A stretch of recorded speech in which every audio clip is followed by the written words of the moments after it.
I love everything. Fire spreading all around my room.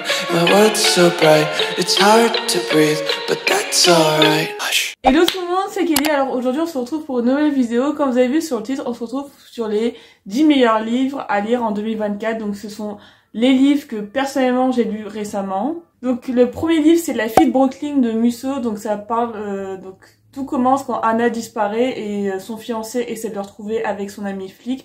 Je trouvais que vraiment cette histoire était pertinent et prenant. J'ai bien aimé parce qu'il y avait plusieurs points de vue, etc. C'est vrai que c'est un assez gros livre, mais vraiment, je trouve qu'on s'ennuie vraiment pas là du tout. Donc voici le premier livre à lire. Donc le deuxième, c'est Il est grand temps de rallumer les étoiles de Virginie Grimaldi, il me semble. C'est l'histoire d'une mère avec ses deux filles qui galèrent un petit peu financièrement. Et elle décide de tout claquer et partir en voyage. Et donc du coup, ce livre vraiment nous permet de voyager en lisant. Et je trouve ça vraiment super beau comme histoire, parce que super belle comme histoire. Une histoire super belle, voilà. C'est drôle parce que t'as le point de vue de la petite fille qui a 12 ans, puis t'as le point de vue de la fille qui a 17 ans, et puis t'as le point de vue de la maman. Donc c'est super ce genre d'histoire où t'as plusieurs points de vue. Et en plus, ça nous permet de voyager tout en lisant, donc c'est super. Et je trouvais que c'était un livre super bien écrit. Le troisième livre, c'est Hot Bones de Colleen Hoover. Donc c'est l'histoire de Bea et de Samson qui se rencontrent un été. C'est une histoire d'amour voilà, qui est censée pas durer, mais bon, on sait tous comment ça va se terminer. Ils s'attachent un petit peu. Je trouvais que c'était un petit peu improbable parfois parce que vraiment... y a un des personnages qui a un passé vraiment compliqué, et en plus la fille Bea, elle a vraiment une histoire aux États-Unis. Elle vient vraiment d'un milieu vraiment très défavorisé, donc du coup ça nous permet de savoir un petit peu comment ça se passe dans ce cas-là, parce que souvent dans les livres c'est souvent des enfants ou des personnages qui sont pas du tout confrontés à la pauvreté. Donc je trouve ça vraiment cool de savoir ça, justement, comment ça se passe aux États-Unis quand on n'a pas trop d'argent, pour une fois. Le quatrième livre, c'est Regretting You de Colleen Hoover, pareil. Alors c'est une histoire, il y a que des rebondissements. C'est l'histoire de Morgan et de Clara, et en fait le père a un accident. Donc c'est la mère et sa fille, et la mère, elle a eu la fille hyper jeune et elle veut pas que sa fille du coup retombe enceinte hyper jeune non plus. Et en fait le père crée un accident, et donc du coup ce qui se passe c'est qu'après il y a plein de péripéties, et en fait je trouve que l'intrigue elle est vraiment pas mal, et c'est vraiment une belle histoire, et la fin elle est vraiment bien.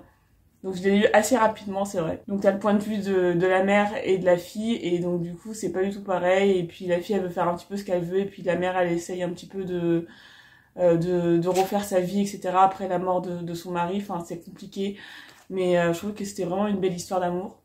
Voilà, pour les deux personnages du coup.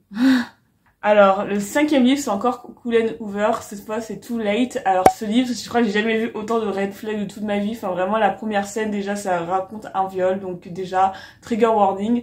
Si vous êtes un peu sensible pour tout ce qui est sujet un petit peu de viol, de violence, et de tout ce qui est histoire de meurtre, etc. Enfin, vraiment, c'est un peu... c'est un dealer, il est complètement fou. Et un flic qui est infiltré. Et donc, du coup, le flic, il essaye de, justement... de coincer le dealer pour qu'il aille en prison.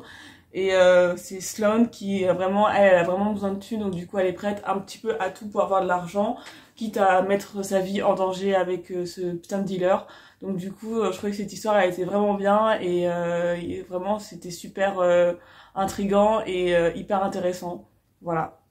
Donc vraiment pour résumer ce livre, je dirais vraiment what the fuck, mais j'ai trop kiffé, je l'ai lu hyper rapidement. Donc j'ai fait une sélection de seulement de 7 livres, hein, parce que je suis pas non plus une grosse lectrice. Donc le sixième livre, c'est Les Victorieuses de Laetitia Colombani, il me semble. Donc voilà, ça se passe dans un foyer pour femmes, et c'est Solène, il me semble, ouais, Solène, qui est avocate, qui en fait donne des cours, enfin écrit à la place des femmes qui savent ni lire ni écrire. Et donc du coup je trouvais que c'était une histoire touchante et prenante, parce que en fait on se rend compte des conditions de vie de femmes seules dans des foyers à Paris. Donc vraiment je trouvais que ce livre nous permet vraiment de savoir les conditions de la femme quand rien ne va dans leur vie. Vraiment rien ne va. Donc je trouvais ça assez touchant, même rien que d'y penser, ça m'émeut un petit peu. Et le 7e livre, c'est Le Germinal de Émile Zola. Donc ça se passe au 19e siècle dans le nord de la France. Donc c'est l'histoire des mineurs, donc des conditions de vie, les conditions de travail qui sont vraiment horribles.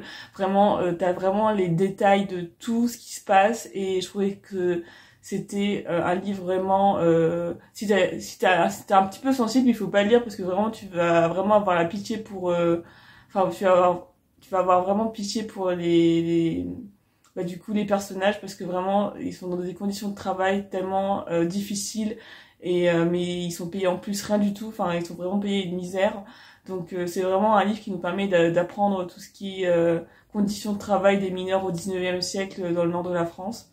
Donc je trouvais que c'était un petit peu long à lire, mais je trouvais que vraiment l'histoire était vraiment poignante. Du coup en ce moment je suis en train de lire Maybe Someday de Colleen Hoover. J'aime trop cette autrice parce que c'est des histoires un peu d'amour et tout, et c'est l'histoire de Ridge et de Sydney, et qui, enfin c'est sûr qu'ils vont terminer ensemble, mais Ridge il est sourd, et Sydney elle vient de se faire bon, elle vient d'apprendre, enfin, je vais pas spoiler un petit peu, mais en gros, elle se retrouve célibataire parce que suite à une infidélité, quoi.